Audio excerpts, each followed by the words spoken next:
Hi everyone. ఈరోజు క్లాస్‌లో మనం ఫార్ములాస్ ట్యాబ్‌లో ట్రేస్ ప్రెసిడెంట్ గురించి మాట్లాడుకుందాం అండి. అంటే ఏంటి అంటే, ఇప్పుడు మనం ఏదైనా వర్క్ చేసినప్పుడు దాన్ని ట్రేస్ చేస్తుందన్నమాట. ఫర్ ఎగ్జాంపుల్ ఇక్కడ నేను కొన్ని వాల్యూస్ తీసుకున్నానండి. అలానే ఇక్కడ కూడా కొన్ని వాల్యూస్ తీసుకున్నాను. ఓకేనా?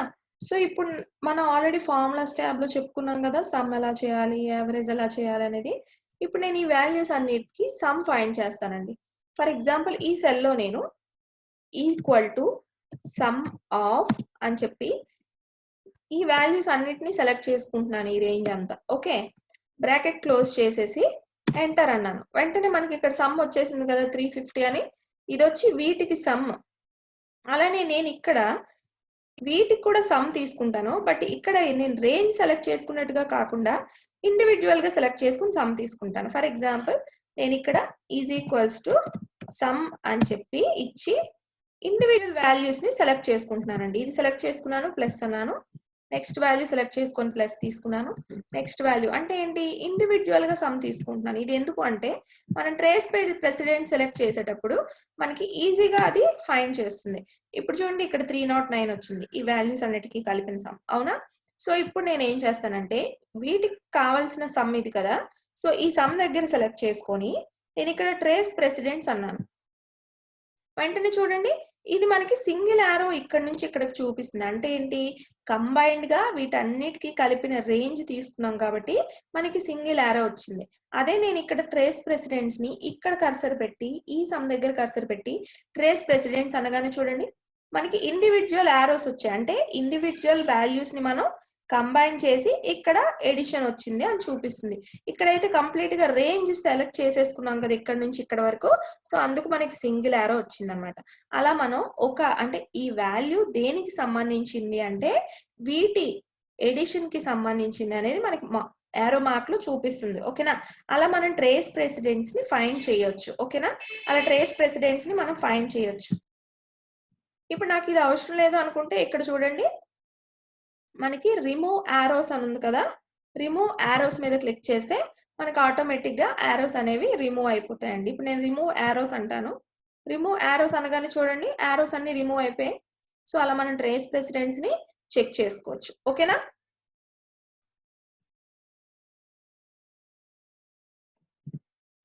నెక్స్ట్ ఇక్కడ మనకి ట్రేస్ డిపెండెంట్స్ అని ఉంది చూడండి. ఇప్పటి వరకు మనం ట్రేస్ ప్రెసిడెంట్స్ చూసాం కదా, ఇప్పుడు ట్రేస్ డిపెండెంట్స్ అంటే ఏంటి అంటే ఇప్పుడు నార్మల్ గా మనం ఇక్కడ ఒక సమ్ చేసామండి. అవునా? సమ్ తో పాటు నేను యావరేజ్ కూడా చేద్దాం అనుకుంటున్నాను. ఇక్కడ నేను యావరేజ్ చేద్దాం అనుకుంటున్నాను. ఓకే. ఇక్కడ చేస్తాను. ఈక్వల్ టు మనకు తెలుసు కదా, యావరేజ్ తీసుకున్నాను. ఇక్కడ ఈ వాల్యూస్ ని సెలెక్ట్ చేశాను. ఓకే. 45 టు 68 ఈ వాల్యూస్ అన్నిటిని సెలెక్ట్ చేసుకున్నానండి. ఓకే. ఈ వాల్యూస్ అన్నిటిని సెలెక్ట్ చేసుకొని యావరేజ్ ని క్లోజ్ చేసేసాను. బ్రేసెస్ క్లోజ్ చేసి ఎంటర్ అన్నాను. వెంటనే మనకి ఈ వాల్యూస్ అన్నిటికి సంబంధించిన యావరేజ్ వచ్చేసింది. అవునా? సో ఇప్పుడు నేను ఏం చేస్తాను అంటే ఇప్పుడు ఈ 45 అనేది ఈ సమ్ లో కూడా ఇంక్లూడ్ అయింది. అదే 45 అనేది యావరేజ్ లో కూడా ఇంక్లూడ్ అయింది. ఇప్పుడు నేను సింపుల్ గా 45 దగ్గర కర్సర్ పెట్టేసి 45 సెల్ సెలెక్ట్ చేసుకొని ట్రేస్ డిపెండెంట్స్ అంటాను చూడండి. ట్రేస్ డిపెండెంట్స్ అనగానే 45 దగ్గర నుంచి మనకి 2 యారోస్ వచ్చాయి. అంటే ఏంటి, 45 ఈ సమ్ లో కూడా ఇంక్లూడ్ అయింది, అలానే 45 ఈ యావరేజ్ లో కూడా ఇంక్లూడ్ అయింది. అంటే ఎన్ని వాల్యూస్ కి ఈ 45 అనేది డిపెండ్ అయింది అనేది మనకి చూపిస్తుంది. అదే ట్రేస్ ప్రెసిడెంట్స్ అయితే ఈ వాల్యూ, ఈ కంప్లీట్ వాల్యూ వచ్చి ఎక్కడి నుంచి మనకు వచ్చింది అనేది మనకు చూపిస్తుంది. That is the main difference between trace presidents and trace dependents. ఓకేనా? అగైన్ నేను ఇప్పుడు రిమూవ్ యారోస్ అన్నాను అనుకోండి, ఆటోమేటిక్ గా నాకు యారోస్ రిమూవ్ అయిపోతాయి. చూసారా? ఇలా ఇలా మనం ట్రేస్ ప్రెసిడెంట్స్, ట్రేస్ డిపెండెంట్స్ అనేది సెట్ చేసుకోవచ్చు. నెక్స్ట్ మనకు ఉన్నది ఏంటి అంటే షో ఫార్ములాస్ అండి. Show formulas. ఇప్పుడు నేను షో ఫార్ములాస్ మీద క్లిక్ చేయగానే కంప్లీట్‌గా మనం తీసుకున్న ఫార్ములాస్ అన్నీ చూపిస్తుంది. చూడండి, నేనిప్పుడు షో ఫార్ములాస్ మీద క్లిక్ చేశాను. క్లిక్ చేయగానే ఇది డివైడ్ అయిపోయింది చూడండి. ఇప్పుడు మనం ఈ వాల్యూస్ అన్నిటికి ఇక్కడ సమ్ ఫార్ములా యూజ్ చేసాం కదా! ఆ సమ్ ఫార్ములా చూపిస్తుంది. ఇప్పుడు నేను స్క్రోల్ చేసి సైడ్‌కి వెళ్ళాననుకోండి, చూడండి ఇక్కడ ఒక యావరేజ్ ఫార్ములా యూజ్ చేసాం. అలానే ఇక్కడ మనం ఇండివిడ్యుయల్‌గా వాల్యూస్ తీసుకొని సమ్ ఫార్ములా యూజ్ చేసాం. కంప్లీట్‌గా ఈ షీట్‌లో నేను ఎన్ని ఫార్ములాస్ అయితే యూజ్ చేశానో అవన్నీ నాకు హైలైట్ అయిపోయాయి. ఇప్పుడు మళ్ళీ నేను షో ఫార్ములాస్‌ని డీసెలెక్ట్ చేసేసాననుకోండి, ఆటోమేటిక్‌గా నాకు ఫార్ములాస్ అన్నీ హైడ్ అయిపోతాయి. ఓకేనా? అలా నేను షో ఫార్ములాస్‌తో ఎన్ని ఫార్ములాస్ యూజ్ చేశానో చూసుకోవచ్చు. నెక్స్ట్ ఇక్కడ ఎర్రర్ చెకింగ్ అని ఉంది చూడండి. ఎర్రర్ చెకింగ్ అంటే ఏంటి అంటే, ఇక్కడ నేను కొన్ని మార్క్స్ తీసుకున్నానండి. కొంతమంది స్టూడెంట్స్‌ని తీసుకున్నాను. వాళ్ళకి సంబంధించిన మార్క్స్ తీసుకున్నాను. ఇక్కడ మీరు అబ్జర్వ్ చేస్తే నేను ఫార్ములాని యూజ్ చేశానండి. షో ఫార్ములాస్ అంటాను చూడండి. షో ఫార్ములాస్ అనగానే నాకిక్కడ ఫార్ములాస్ చూపిచ్చేస్తుంది. చూసారా?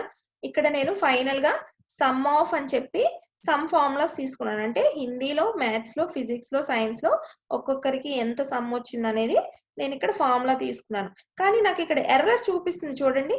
మీరు అబ్జర్వ్ చేస్తే ఎందుకని ఎర్రర్ చూపిస్తుంది అంటే, మనం ఈ 4 వాల్యూస్‌నే తీసుకున్నాం రేంజ్‌లో. బట్ ఇక్కడ మీరు ముందున అబ్జర్వ్ చేస్తే మనకిక్కడ కంప్లీట్‌గా ఇంకొక వాల్యూ ఉంది. చూడండి. ఇంకొక వాల్యూ ఉంది రోల్ నంబర్ అని. బట్ నేను రోల్ నంబర్‌ని ఫార్ములాలో ఇంక్లూడ్ చేయలేదు. అందుకని అది ఎర్రర్‌గా కన్సిడర్ చేసింది. ఓకేనా? ఇప్పుడు నేను షో ఫార్ములాస్ తీసేసి చూడండి. ఇక్కడ నేను రోల్ నంబర్‌ని తీసుకోలేదండి. రోల్ నంబర్‌ని తీసుకోలేదు కాబట్టి అది ఎర్రర్‌గా మనకి గ్రీన్ టిక్స్ వచ్చాయి చూడండి. అంటే గ్రీన్‌గా మనకి పాయింట్స్ చూపిస్తున్నాయి కదా! అంటే అది ఎర్రర్ అని కన్సిడర్ చేస్తుంది. చూడండి this formula in this cell refers to a range that has additional numbers అంటే ఇక్కడ ఒక ఎర్రర్ ప్రతి ఒక్క సెల్‌లో కూడా మనకి ఎర్రర్ చూపిస్తుంది. ఎందుకు అంటే నేను రోల్ నంబర్‌ని సెలెక్ట్ చేయలేదు. ఓన్లీ ఈ మార్క్స్‌ని మాత్రమే సెలెక్ట్ చేశాను. సో, ఇప్పుడు నాకు అక్కడ ఎర్రర్ పోవాలి అంటే నేను అక్కడ సెలెక్ట్ చేసి ఇక్కడ ఎర్రర్ చెకింగ్ అని ఉంది చూడండి. ఎర్రర్ చెకింగ్ అని ఉంది కదా! అది క్లిక్ చేసి ఇక్కడ ఎర్రర్ చెకింగ్ అని క్లిక్ చేస్తాను. ఎర్రర్ చెకింగ్ అని క్లిక్ చేయగానే నాకిక్కడ ఒక బాక్స్ ఓపెన్ అయింది. అవునా? ఇక్కడ చూడండి ఇగ్నోర్ ఎర్రర్ అంటాను. ఇగ్నోర్ ఎర్రర్ అనగానే ఆ గ్రీన్ టిక్ మనకు పోయింది. అంటే ఏంటి? ఎర్రర్‌ని మనం ఇగ్నోర్ చేసుకోవచ్చు. అలా మనం ఎర్రర్ చెకింగ్ అనేది చేసుకోవచ్చు. ఇప్పుడు నేను ignore error, ignore error, ignore error, ignore error అనేసి అలా కొట్టగానే నాకు కంప్లీట్‌గా అన్ని ఎర్రర్ చెక్స్ అయిపోయాయి. వన్స్ ఎర్రర్ చెకింగ్ అయిపోగానే ఓకే అనేసి. అలా మన ఎర్రర్స్‌ని చెక్ చేసుకొని వాటిని ఇగ్నోర్ చేసుకోవచ్చు. ఓకేనా? నెక్స్ట్ మనకుండేదేంటంటే ఎవాల్యుయేట్ ఫార్ములా. ఎవాల్యుయేట్ ఫార్ములా అంటే ఏంటి అంటే, ఇప్పుడు ఫర్ ఎగ్జాంపుల్ నేనిక్కడ ఫార్ములా యూజ్ చేశాను కదా! నేనిప్పుడు ఇక్కడ ఎవాల్యుయేట్ ఫార్ములా అంటాను. ఎవాల్యుయేట్ ఫార్ములా అనగానే చూడండి మనకి క్లియర్‌గా మనం ఎంత సెల్ రేంజ్ తీసుకున్నాము, ఏ షీట్‌లో తీసుకున్నాము, నేమ్‌తో పాటు అన్నీ వచ్చేసాయి. ఎవాల్యుయేషన్ అంటే దాని ఫార్ములా కూడా వచ్చేసింది. ఓకేనా? ఇప్పుడు ఎవాల్యుయేట్ అన్నాననుకోండి దాని వాల్యూ అక్కడ వచ్చేసింది చూడండి. 334 ఇక్కడ 334 కదా ఉంది. సో, అలా ఎవాల్యుయేట్ చేసుకోవచ్చు. మళ్ళీ రీస్టార్ట్ అనగానే దానికి రిలేటెడ్ ఫార్ములా మాత్రం మనకిక్కడ చూపించేస్తుంది.